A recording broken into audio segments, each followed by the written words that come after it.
tous, juifs et grecs, sont sous l'empire du péché. Selon qu'il est écrit, il n'y a point de juste, pas même un seul. Nul n'est intelligent, nul ne cherche Dieu. Tous sont égarés, tous sont pervertis. Il n'en est aucun qui fasse le bien, pas même un seul. Leur gosier est un sépulcre ouvert. Ils se servent de leur langue pour tromper. Ils ont sous leurs lèvres un venin d'aspic. Leur bouche est pleine de malédiction et d'amertume. Ils ont les pieds légers pour répandre le sang. La destruction et le malheur sont sur leur route. Ils ne connaissent pas le chemin de la paix. La crainte de Dieu n'est pas devant leurs yeux. Or nous savons que tout ce que dit la loi, elle le dit à ceux qui sont sous la loi, afin que toute bouche soit fermée et que tout le monde soit reconnu coupable devant Dieu, car personne ne sera justifié devant lui par les œuvres de la loi, puisque c'est par la loi que vient la connaissance du péché.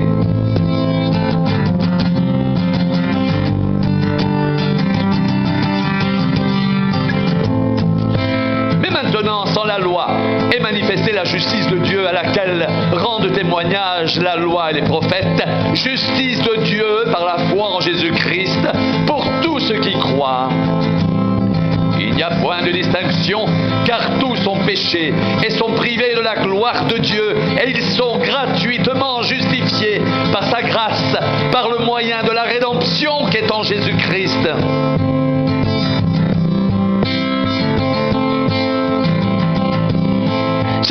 Dieu a destiné à être par son sang pour ceux qui croiraient victimes propitiatoires, afin de montrer sa justice, parce qu'il avait laissé impunis les péchés commis auparavant au temps de sa patience.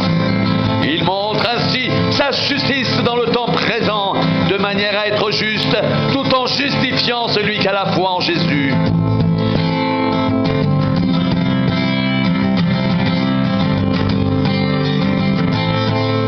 Donc est le sujet de se glorifier, il est exclu. Par quelle loi? Par la loi des œuvres? Non, mais par la loi de la foi. Car nous pensons que l'homme est justifié par la foi, sans les œuvres de la loi. Ou bien Dieu est-il seulement le Dieu des Juifs? Ne l'est-il pas aussi des païens? Oui, il est aussi des païens, puisqu'il y a un seul Dieu qui justifiera par la foi les circoncis et par la foi les incirconcis. Annulons-nous donc la loi par la foi? Loin de là, au contraire, nous confirmons la loi.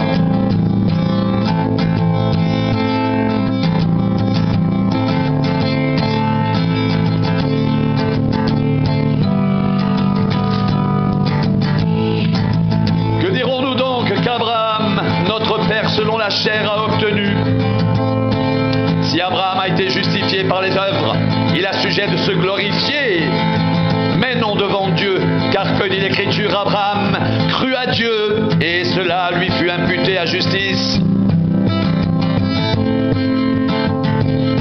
Or, à celui qui fait une œuvre, le salaire est imputé, non comme une grâce, mais comme une chose due.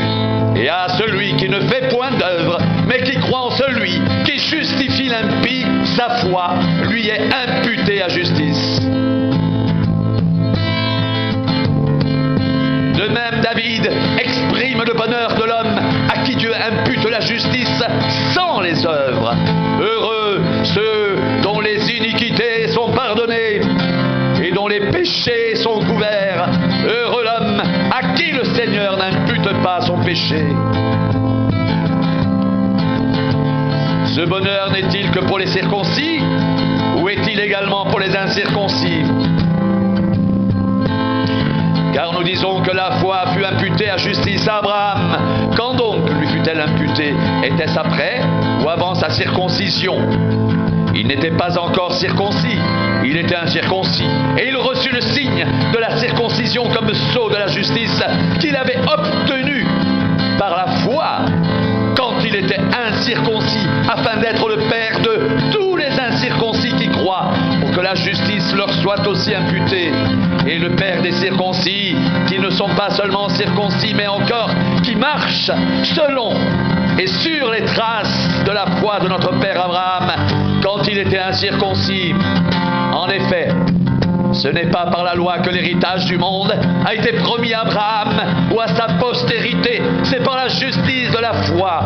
Car si les héritiers le sont par la loi foi est vaine et la promesse est annulée, car la loi produit la colère. Et là où il n'y a point de loi, il n'y a point non plus de transgression.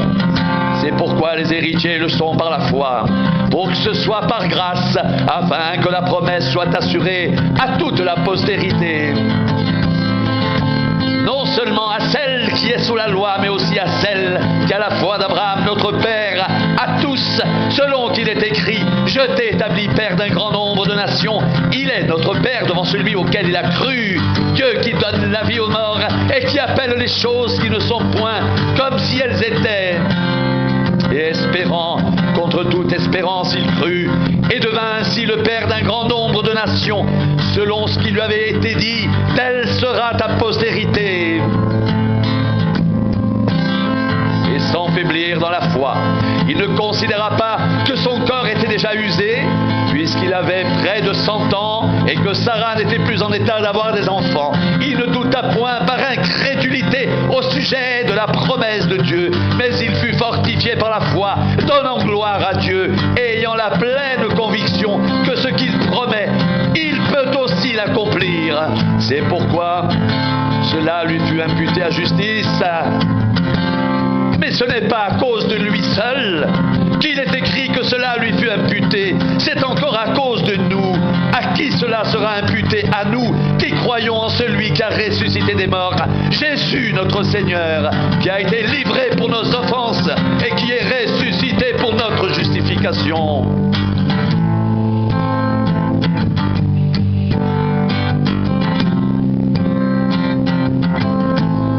Étant donc justifiés par la foi, nous avons la paix avec Dieu par notre Seigneur Jésus-Christ, à qui nous devons d'avoir eu par la foi accès à cette grâce, dans laquelle nous demeurons fermes et nous nous glorifions dans l'espérance de la gloire de Dieu. Bien plus, nous nous glorifions même des afflictions, sachant que l'affliction produit la persévérance la victoire dans l'épreuve, et cette victoire l'espérance. Or, l'espérance ne trompe point, parce que l'amour de Dieu est répandu dans nos cœurs par le Saint-Esprit, car lorsque nous étions encore sans force, Christ, autant marqué, est mort pour des impies.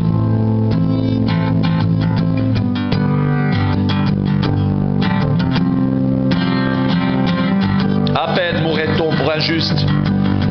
Quelqu'un peut-être mourrait pour un homme de bien, mais Dieu prouve son amour envers nous en ce que lorsque nous étions encore des pécheurs, Christ est mort pour nous. À plus forte raison donc maintenant que nous sommes justifiés par son sang, serons-nous sauvés par lui de la colère. Car si lorsque nous étions ennemis, nous avons été réconciliés avec Dieu par la mort de son Fils, à plus forte raison étant réconciliés, serons-nous sauvés par sa vie. Et non seulement cela, mais encore, nous nous glorifions en Dieu par notre Seigneur Jésus-Christ, par qui maintenant nous avons obtenu la réconciliation.